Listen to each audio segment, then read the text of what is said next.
विघ्नहर्ता श्री गणेश, श्री गणेश, श्री गणेश।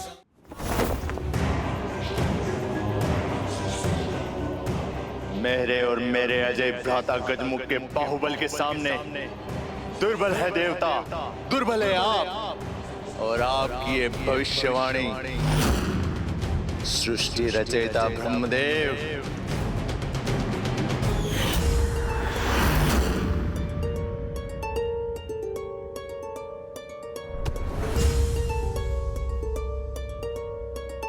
पिताश्री,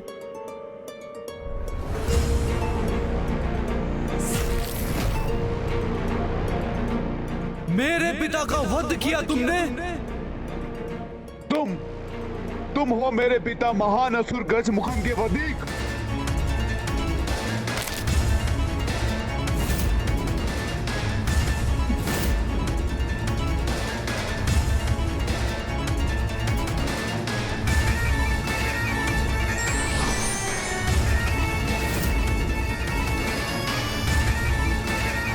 ये युद्ध करने का समय नहीं है।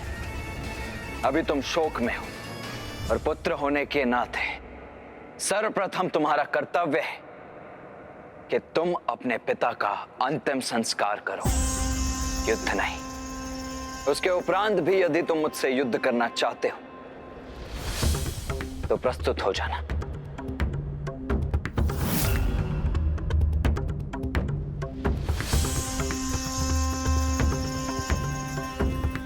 चलिए मूषक जी, भ्राता केदारनाथ की यात्रा के लिए निकल चुके हैं।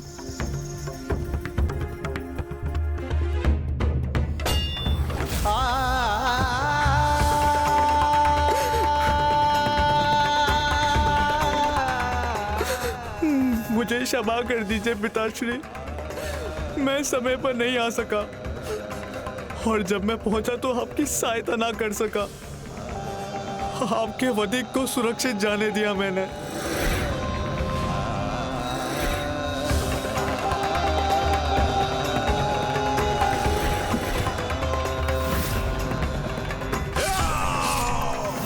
किंतु प्रतिशोध की अग्नि मेरे भीतर धधक रही है।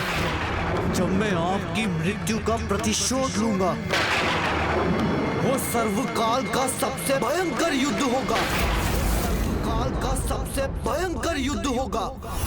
ब्रह्मदेव, कदाचित आप मेरे पुत्रों के पराक्रम से परिचित ही नहीं, तो सुनिए, देवताओं को अपना सेवक बनाकर उनका मिथ्या दंभ मिटाया है। अब बारी है आपके ज्ञान को पराजित करने की, इसीलिए आपको तो अब यहीं रुकना होगा ब्रह्मदेव।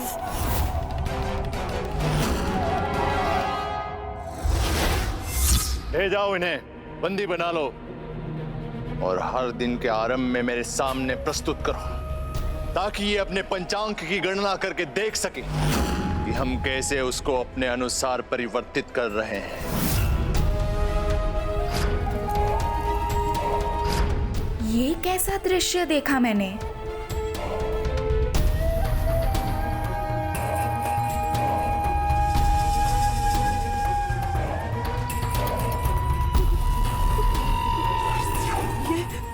ये असुर ब्रह्मदेव तक भी पहुंच गए।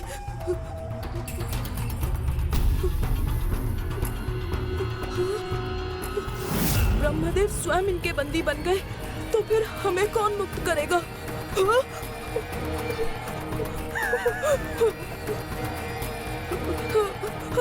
भीरु पिता के भीरु पुत्र, कांपना बंद करो। यदि ये पात्र तुम्हारे हाथों से नीचे गिर गया तो समझ लो कि आज तुम्हारा अंतिम दिवस है।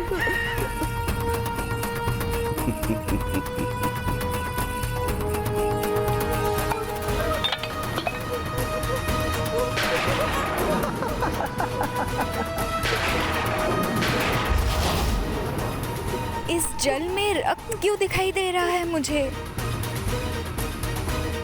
मुझे क्षमा कर दीजिए असुर सम्राट, मैं ये स्थान अभी स्वच्छ कर देता हूँ। ये है देवराज इंद्र, अर्थात स्वर्ग के सबसे शक्तिशाली पुरुष का पुत्र, मेरी एक हुंकार ने इसे सूखे दुर्बल पत्ते के भांति हिला दिया। और तब भी ब्रह्मदेव को हमारा भविष्य अंधकारमय दिखाई दे रहा है। कोई बात नहीं, आज गजमुख इंद्र को बंदी बनाकर लेके आएगा, तब हमारे शक्ति का सत्य उन्हें भी ज्ञात हो जाएगा। रातासी मुख, गजमुख के भव्य स्वागत की तैयारी की जाए, उसके लिए समग्र महेंद्रपुरी को सज्जित किया जाए। नहीं! ज्येष्ठ, अनिष्ट की आशंका मेरे मन में छाई हुई है। नारायण ने आपको जिसके प्रति सचेत किया था, कहीं ये बालक वही तो नहीं? कहीं हम ब्रह्मदेव की भविष्यवाणी को गंभीरता से नहीं लेकर कोई भूल तो नहीं कर रहे हैं? कहीं वो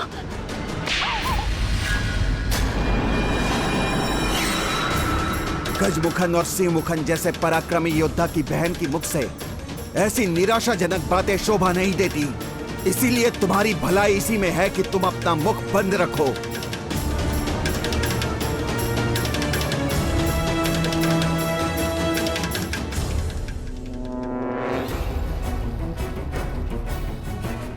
ओ, समझा।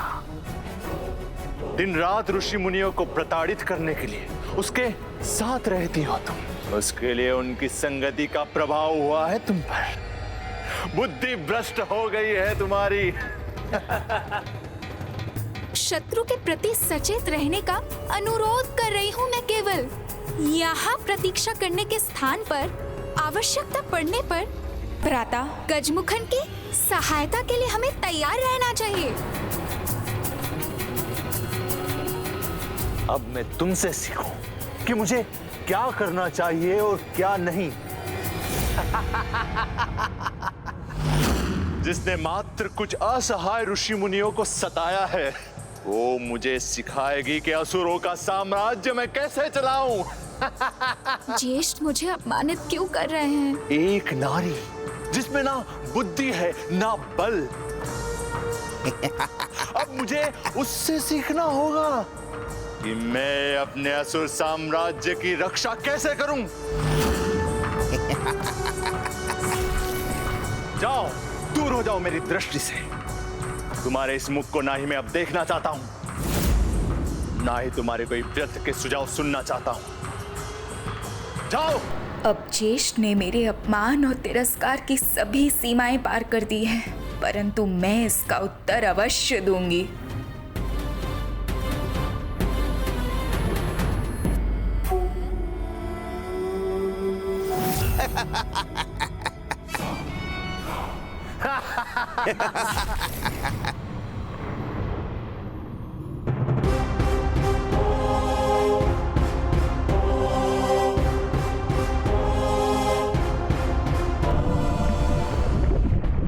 अब मुझे उससे सीखना होगा कि मैं अपने असुर साम्राज्य की रक्षा कैसे करूं, जिसमें ना बुद्धि है ना बल, जिसमें ना बुद्धि है ना बल।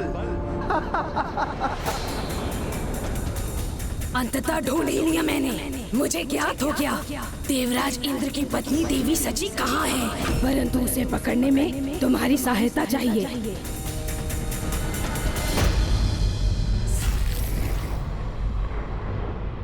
तुम्हें पूर्ण विश्वास है दुर्मुखी कि वो देवराज की ही पत्नी है?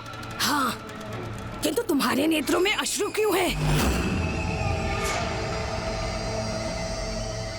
भरी सभा में ज्येष्ठ मेरा अपमान करे तो फिर मेरे नेत्रों में अश्रु ही तो होंगे ना दुर्मुखी। किंतु अब मैं अपना सामर्थ्य प्रमाणित करूंगी, तभी ज्ञात होगा उन्हें कि एक भाई अपने बहन का परित्याग कर सकता है, लेकिन एक बहन अपने भाई को नहीं भूल सकती। चलो दुर्मुखी, मुझे इंद्र की पत्नी के निकट ले चलो। अवश्य, चलो।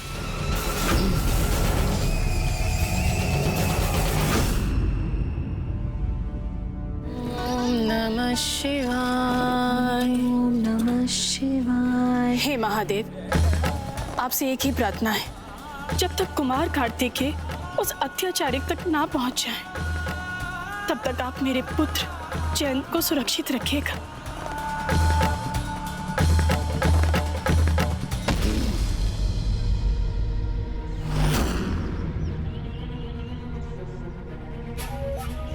अवसर मिल गया तुम्हें अजामुखी, मिल गया। असुर सम्राट सुरपद्मन के समक्ष स्वयं को प्रमाणित करने का कि मैं साधारण नहीं, असाधारण हूं। यहाँ किसी की उपस्थिति का आभास हो रहा है, मुझे सावधान रहना चाहिए।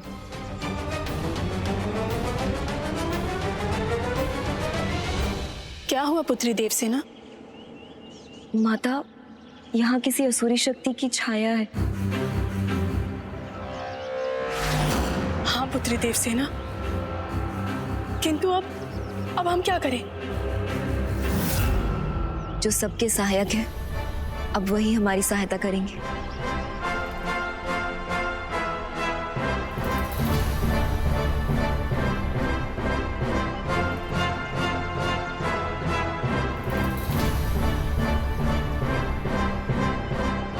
ओम कार्तिकाय विद्महे शक्तिहस्ताय धीमहि तन्नो स्कंदः प्रचोदयात्। ओम कार्तिकाय विद्महे शक्तिहस्ताय धीमहि तन्नो स्कंदः प्रचोदयात्। ओम कार्तिकेयाय विद्महे शक्तिहस्ताय धीमहि ओम कार्तिकाय विद्महे शक्तिहस्ताय ये स्वर, ये तो मेरे भक्तों की गुहार है। स्कंदः प्रचोदयात्। ओम कार्तिकेयाय विद्महे शक्तिहस्ताय धीमहि तन्नो स्कंदः प्रचोदयात्। मुझे ऐसा आभास क्यों हो रहा है जैसे कोई पुनः विपत्ति आने वाली हो। तन्नो स्कंदः प्रचोदयात्। ओम कार्तिकेयाय विद्महे शक्तिहस्ताय धीमहि। हमारा आगे बढ़ना कठिन होता जा रहा है, किंतु मैं रुकने वाली नहीं हूँ दुर्मुखी। किसी भी परिस्थिति में स्वयं को प्रमाणित करना ही होगा।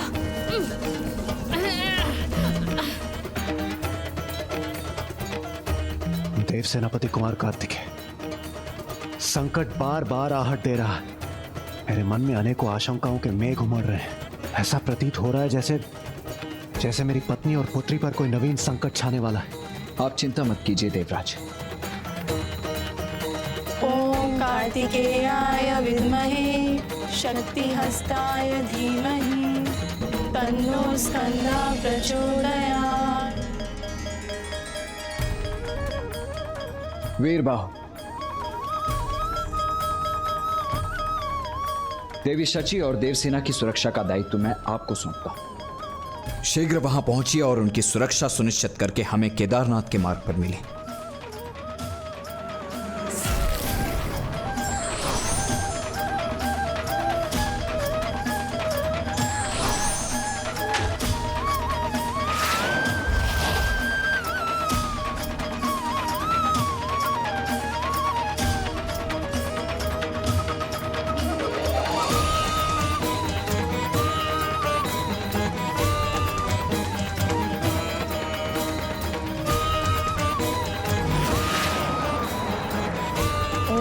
कार्तिकेयाय विद्महे शक्तिहस्ताय धीमहि तन्नो स्कंदः प्रचोदयात्। ओम कार्तिकेयाय विद्महे शक्तिहस्ताय धीमहि तन्नो स्कंदः प्रचोदयात्।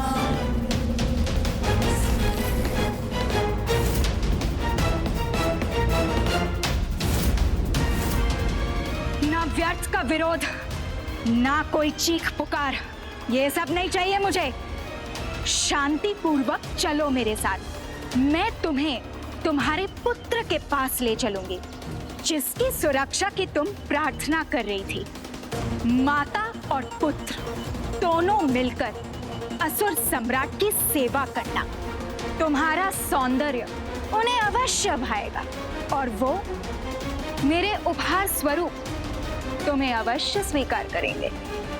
फिर तो मेरे बल बुद्धि पर कोई शंका नहीं कर पाएगा। निकट मत आना हमारे। ना तुम हमें लेकर जा सकती हो और ना हम तुम्हारे साथ जाएंगे। तो क्या निशस्त्र रहकर रोकोगी तुम? न तुम्हारा भीरू भ्राता जयंत, न दुर्बल पिता इंद्र, कोई तुम्हारी रक्षा करने नहीं आ सकता। ऐसे में कौन करेगा तुम्हारी रक्षा? मैं रोकूंगा तुम्हें।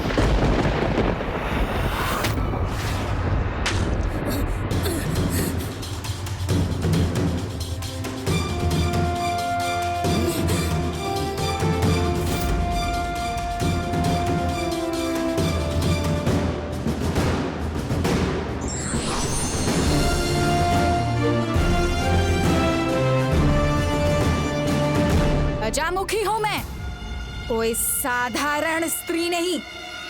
चले जाओ यहाँ से, अन्यथा अपनी मृत्यु के दोषी स्वयं तुम होगे। दोष तो तुम कर रही हो, निर्दोष देवियों को सताकर। तुम चली जाओ तो मैं भी चला जाऊंगा। इनका दोष है देवता कुल का भाग होना, इसीलिए हमारी ताड़ना के भागी है ये। साहस है तो रोक लो हमें। साहसी पुरुष तो वो होते हैं जो स्त्री पे वार नहीं, उनका सम्मान करते हैं। इसे शांति पूर्वक चली जाओ यहाँ से। मुझसे डरकर बहाने मत बनाओ। तुम हो कौन जो मेरे कार्य में हस्तक्षेप करने चले आए? वीर बाहु हूँ मैं, स्वामी कार्तिकेय का सेनापति। स्वामी कार्तिकेय का सेनापति। स्वामी कार्तिकेय का सेनापति।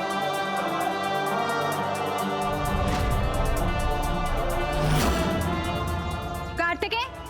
कौन कार्तिकेय? उनकी महिमा का जितना बखान करूंगा कम है, किंतु तुम्हारे लिए इतना पर्याप्त है कि तुम्हारे एक पापी अत्याचारी महासुर गजमुख को मृत्यु दंड उन्होंने ही दिया। तो मेरी शंका सत्य थी, भ्राता गजमुखन का वध हो गया। तब तो इन्हें ले जाने से ज्येष्ठ और भी प्रसन्न होंगे।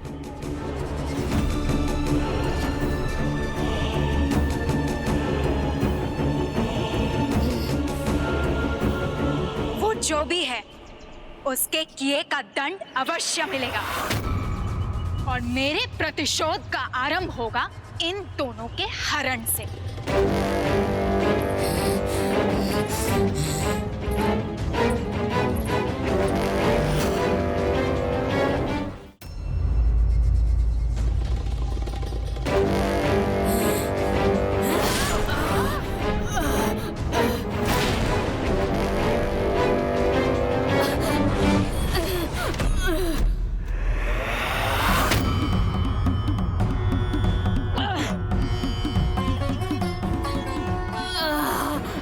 स्त्री पर वार करना उचित नहीं मानता, किंतु जो पापी स्त्री का हाथ अन्य किसी स्त्री पर अत्याचार का कारण बने तो उसके वो हाथ मैं उसके शरीर से विलग भी कर सकता हूँ। अब जाओ यहाँ से, अन्यथा अपने प्राण भी गंवा बैठोगी। आज अभी यहाँ से स्वयं को बचाऊंगी तो ही कल मुस्कुरा पाऊंगी और तभी भविष्य में इसका वध कर पाऊंगी।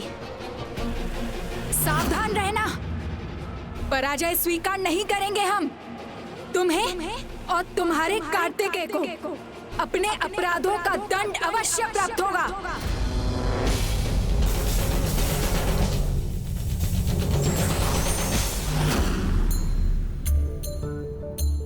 प्रणाम। प्रणाम। प्रणाम। आप चिंता ना करें माता, मैं भी आपको सुरक्षित स्थान पर ले जाऊंगा। किंतु देवराज इंद्र तो स्वर्ग में उपस्थित नहीं है, इसलिए वो स्थान भी हमारे लिए सुरक्षित नहीं है। तो फिर आप कहाँ लेकर जाएंगे हमें? कैलाश, कैलाश, कैलाश।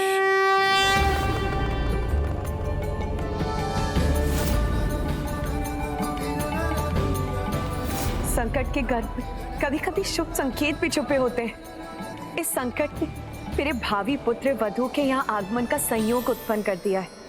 विजय नाग के साथ इंद्र देवता और दूसरे लोगों को बंदी बनाकर मेरा भ्राता महाबली गजमुख और उसका वीर पुत्र सुरेंद्र किसी भी क्षण आ रहे होंगे और उसके आने से पूर्ण उनके स्वागत की तैयारियां हो जानी चाहिए।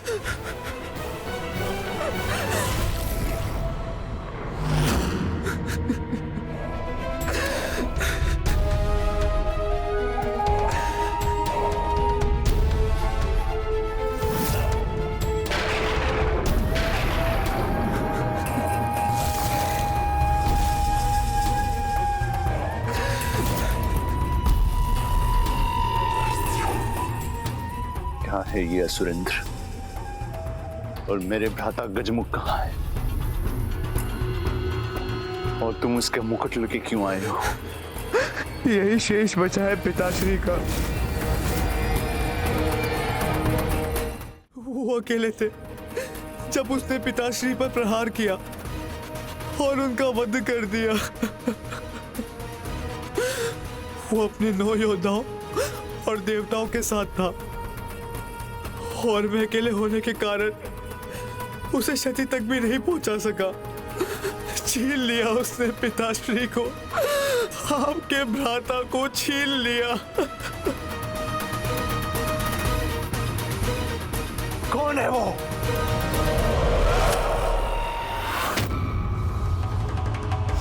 भ्राता,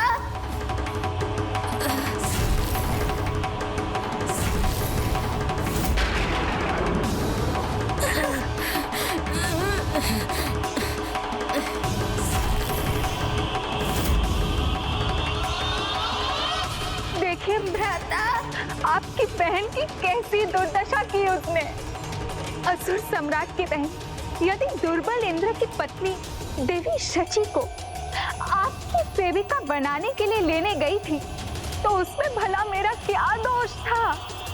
किंतु वहां सेनापति आ गया और मुझे आघात दे गया। कोई बताएगा मुझे कि किसने मुझे चुनौती देने का दुस्साहस किया? कार्तिकेय भ्राता,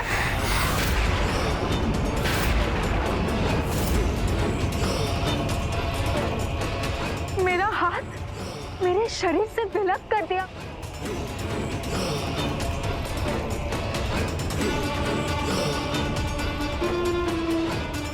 तो तुम्हें वहां पे जाने की क्या आवश्यकता थी?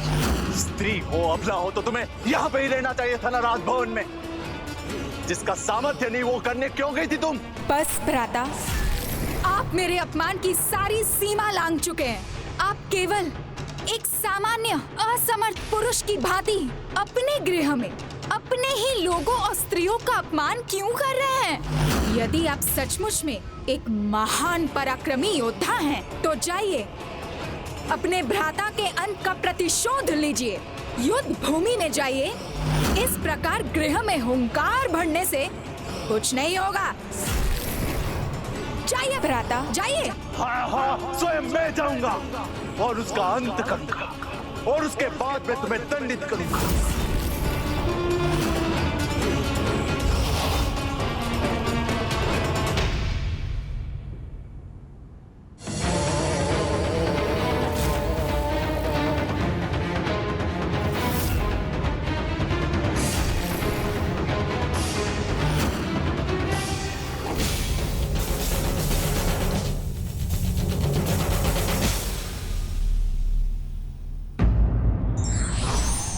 स्त्री की बुद्धिमत्ता और दूरदर्शिता को मात्र इसलिए नकारना कि वो स्त्री है, विवेकहीनता और अहंकार का प्रमाण है।